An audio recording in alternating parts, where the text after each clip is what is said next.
It's 1985, somewhere in Philadelphia, quiet room. A white man by the name of Charles Hardy is working on a project for the Philadelphia Museum. In this project, he's sitting down with a gentleman by the name of Charles Ely. Charles Ely is 90 years young. And what's fascinating about Mr. Ely is a Philadelphian through and through. But he has migrated to Philadelphia from Florida. He was a banker.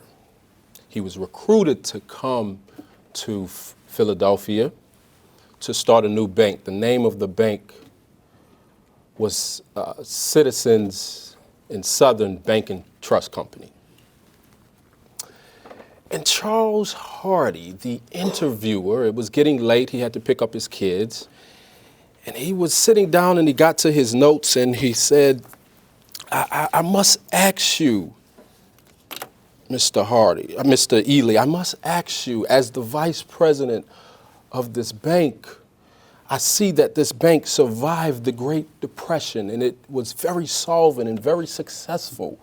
What was it about your bank? What was your biggest depositors that created your bank to be so successful?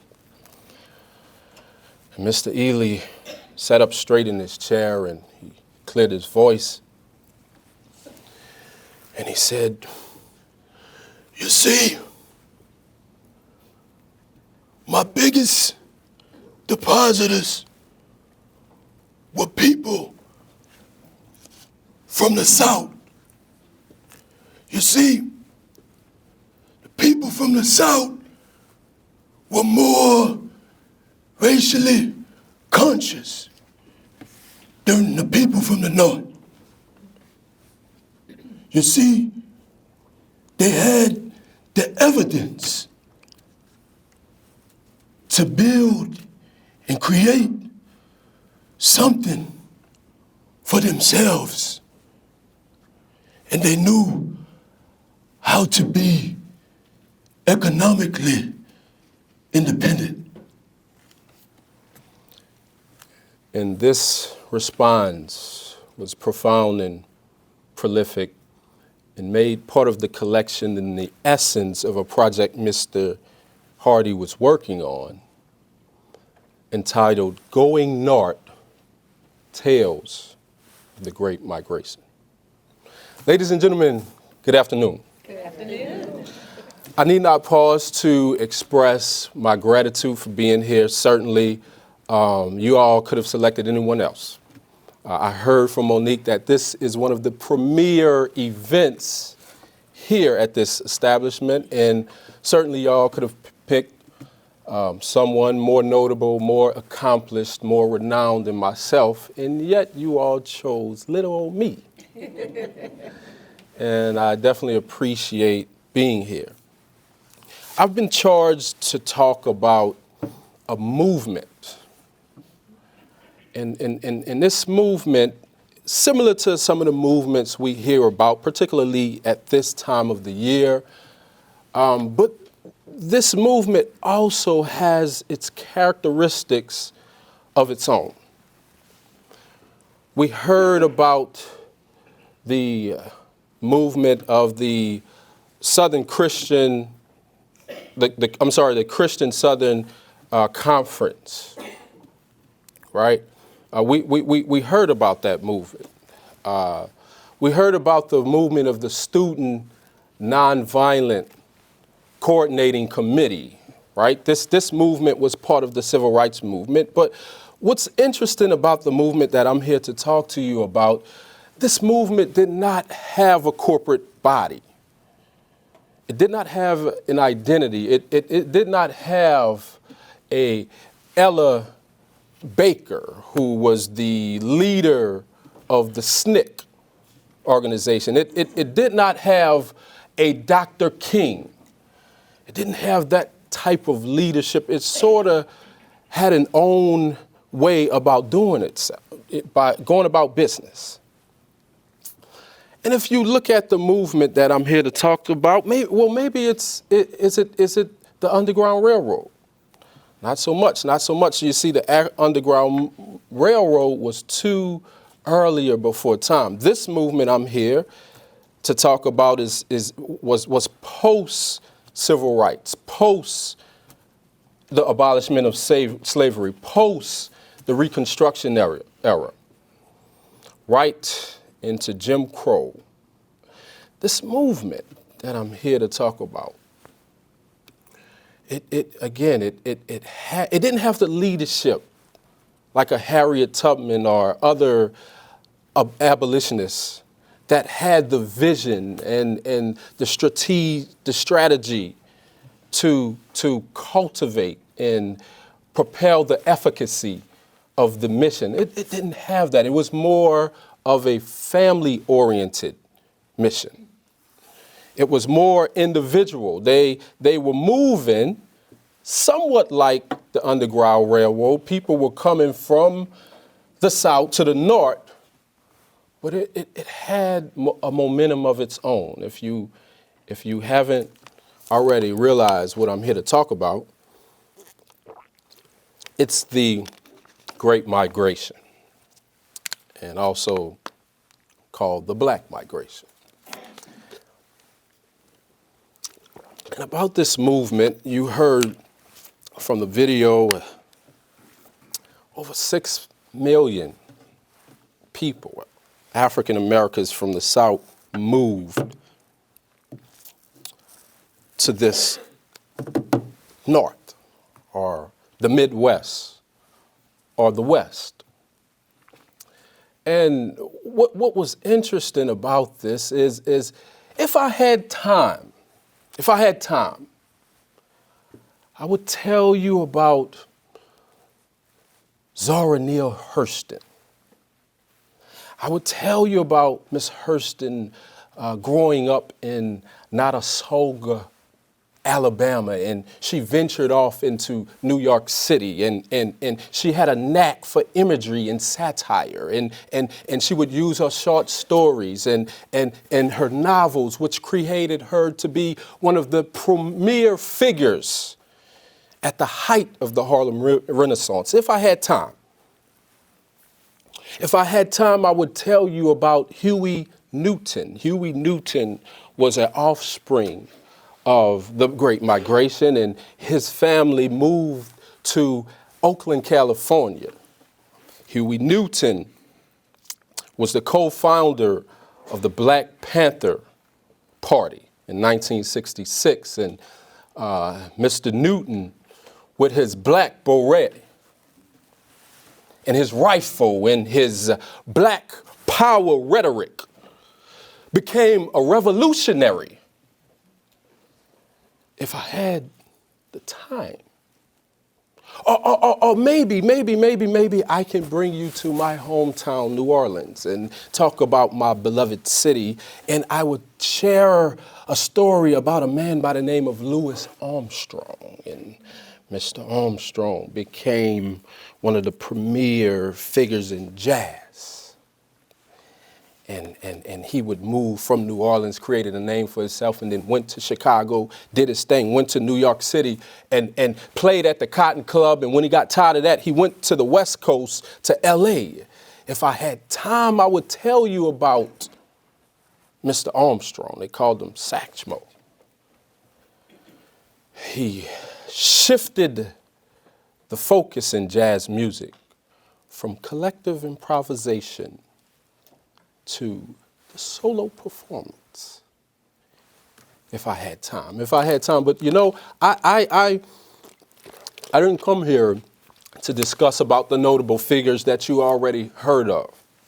I didn't come here to talk about those who were recognized. I came to talk about the Ida Mays and the Gertrudes and the Corneliuses and the Marcus and George, the everyday people, right?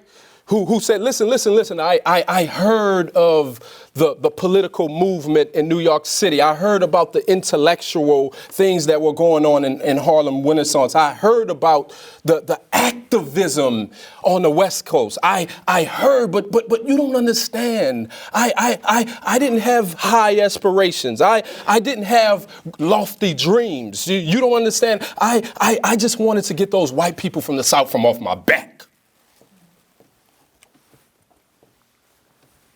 That's why I came to the South. I got tired of the tension, the turmoil, and the terror of the South and those white supremacists. I just couldn't take it anymore. A man by the name of William Shakespeare said, not Shakespeare, but William Shakespeare, a man by the name of William Shakespeare said, listen, I didn't have an agenda. I didn't have an itinerary. I didn't have anything lined up. I just needed to get past the Mason-Dixon line. You see, that was, for the most part, the mentality for a lot of individuals who were just trying to get out from the South, whether it be sharecroppers who didn't quite have a great arrangement with the landowner. You see, sharecroppers, it was an exploitation process. The sharecropper, it was great if he would simply break even at the end of the year. You see, every year he had crops, and when it was harvest time, he would bring those crops to the landowner, and those crops, he couldn't quite get his money back, right? Because if you were colored, your books didn't count, right? You had to go to the planter, and the planter would divvy up the figures, and he would say, either you're short, and if you broke even, you had a good year. A lady by the name of Bessie Yancey, one of these interviews that Charles Hardy was working on, she had Miss Yancey in a room, and Miss Yancey said, I grew up on the farm, and I had it good because my daddy had a farm, and he had 75 acres. And all my life I knew about farming, but I got tired. I got tired of going to the market. You see, I had to go to the market to sell my crops. And when I sold my crops, I knew math just like those white people at the market. And I would pay close attention to the discrepancies. And she said, you know, I'm a little outspoken. And whenever I would confront the person at the market, it caused a problem. And I got to a point where I said, listen, if I keep this up, I'm going to find myself in jail. And she said, Father, Mother, I'll probably be better off taking care of you. I know you're getting old and tired, but I'll probably be better off if I just move to the city. Miss Yancey took 2 pairs of shoes, 2 dresses, a little money for a room, and some common sense, and moved to Philadelphia and never looked back. That was the drive. That led people to leave the South. They just got tired of the Jim Crow policies and procedures, right?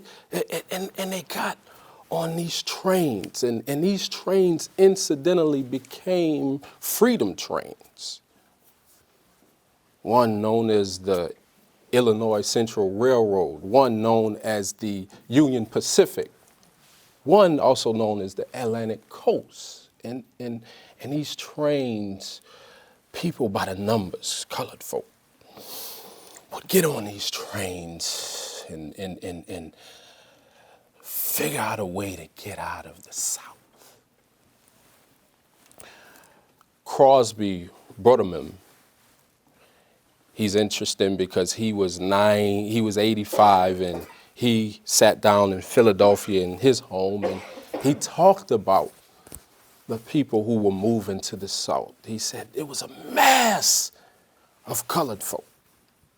Well, let me tell you, he was an African American himself, but he said it was a mass of people. I never saw anything like this.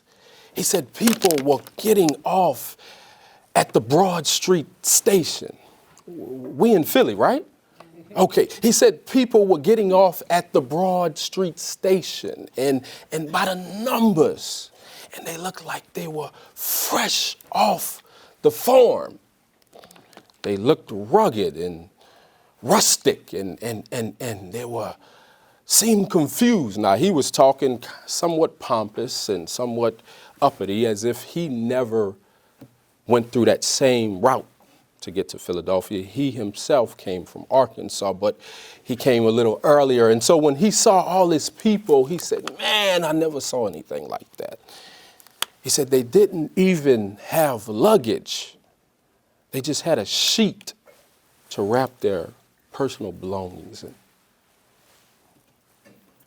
The train, these trains, these incidental freedom trains, the interesting thing about it, the irony is these trains, which came from the South, all their lives, the Negroes were forced to sit in the back of the bus or go to the back of the restaurant, or if they were to pick up their food, they had to go through the back door all their lives.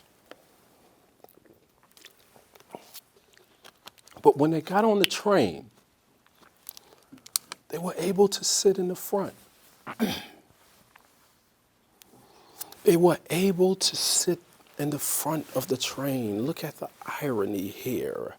It appears as though now they are first class for a time, and they are on their way to the free world, only to discover that the purpose for which they were sitting in the front of the train was because the white people would sit in the back of the cars. Reason being the smoke in a soot from the locomotive. The first point of contact would be with the Negroes. And also they would sit with the luggage of the white people. And so the physicists and the engineers basically stated, in the event of a catastrophic collision, and common sense will tell you this, the first impact would be the locomotive, and the second would be the first cars, which had the Negroes.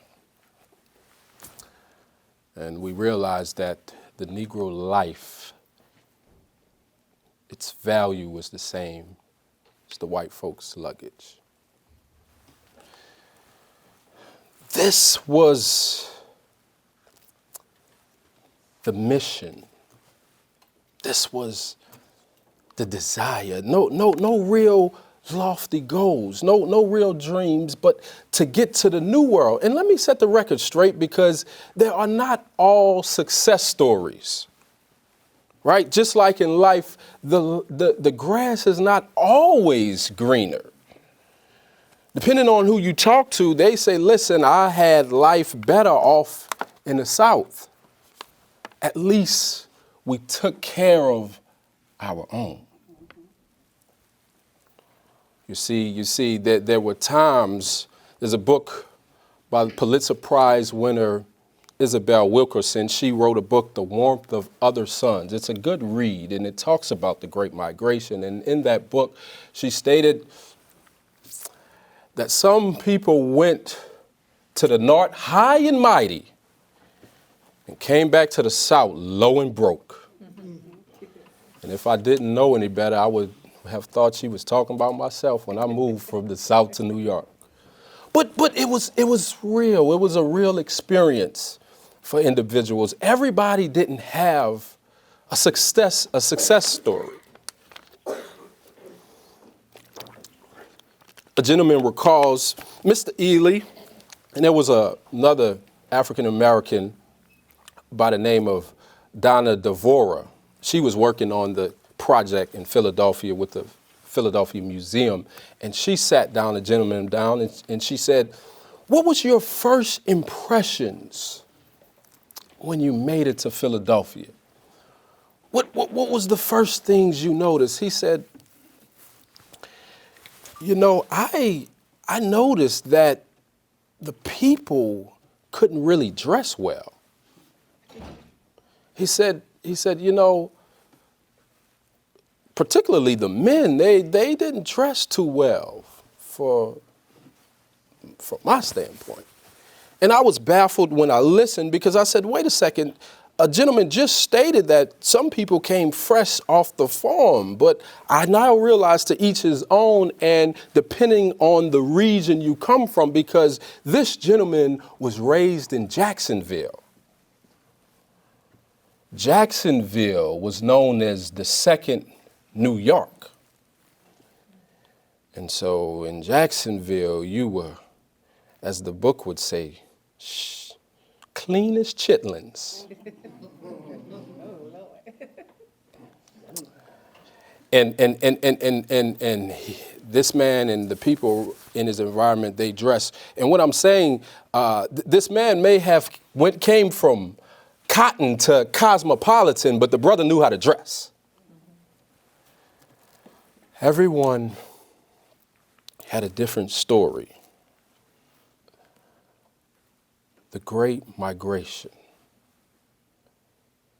tells us that the people went through so much turmoil. The people, everyday people, just wanted to live a life for themselves. They wanted to establish themselves. The people. How's my time looking, by the way? The people. There are stories all over about the people coming from the South. Everyday people. And we know, we have evidence of the historical, the political, the social influences. We know this because we're living it today. We see it every day, but can I tell you, a lot of that came from the South. Charles Ely said, listen, I traveled, and I'm a Philadelphian, and I've lived all my day in Philadelphia, but when I would go back to Florida and I would go back to Miami, he said, if I would go to the local drugstore, I would, a black person would tell me, listen, you can find the same thing down the street. And you can find that from another brother, a brother. He said, listen, segregation had its drawbacks, but it also had its features. He said, I didn't get the same feel at times when I was in the North. It was almost the opposite. And as I stated, it's all a matter of circumstances. Some people will say you could get rich mopping floors in New York City.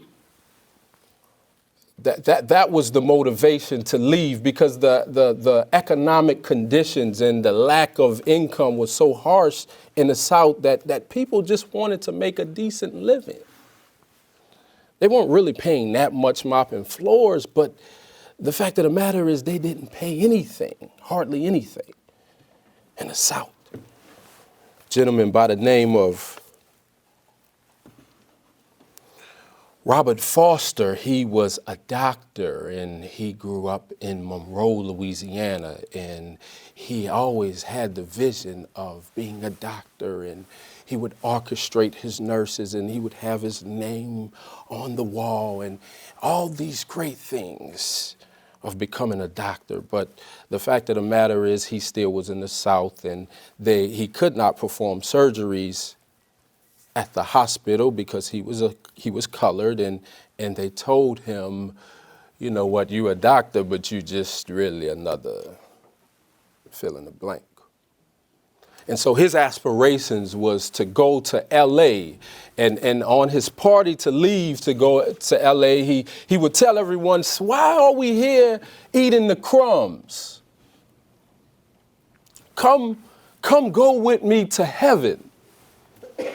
The brother never stepped foot in L.A. a day in his life. But he's talking about heaven because he knew, and everybody else, if we experience this place, the other side, the new world, has to be better. As I close, I'll tell you about a lady by the name of Laura Arnold.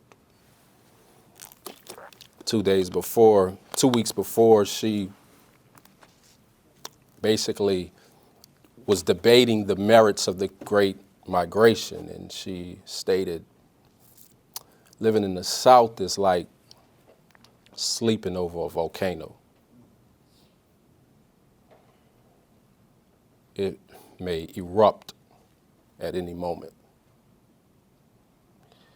Ladies and gentlemen, I am pleased to be here to talk about the Black migration. And I would like to encourage you all to continue to share the story. You know of it. Share it with your ancestors. Continue to be an example. I've gotten to know a few people here today, shared their stories with me, and I'm moved. Thank you for your time. Thank you for allowing me to be here. Thank you.